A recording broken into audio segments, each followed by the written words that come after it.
Isinusulong sa bayan ng Anda, Pangasinan ang pagpaparami ng putian o sea cucumber. Inaasahang magiging malaking tulong ito sa mga mangingisda sa bayan.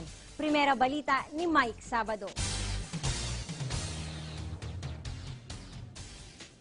Inilunsad ang kauna-unahang sea cucumber restocking site sa Barangay Imbo, Anda, Pangasinan. May lawak itong 10 ektarya kung saan aalagaan at paparamihin ang mga sea cucumber o putian. Malinis daw ang dagat sa lugar kaya ito ang piniling pagtayuan ng restocking site.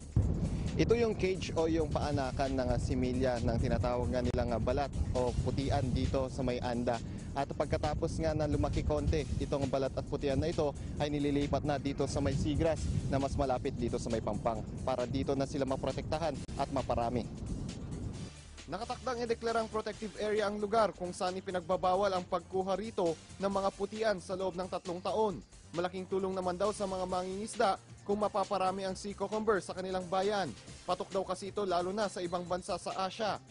Awa ng Diyos, dagdag kita po ito dahil yung 1 kilo na sea cucumber, balat na tinatawag po namin, ay abutin po siya ng 5,000 a kilo kung na-process na po siya.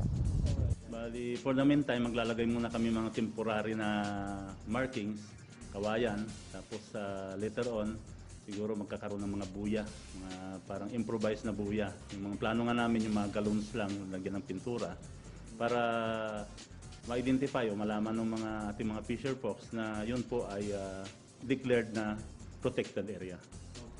Magtutulong-tulong ang lokal na pamahalaan, samahan ng mga mangingisda at bantay dagat sa pagbabantay sa restocking area. Para sa Primera Balita, Mike Sabado.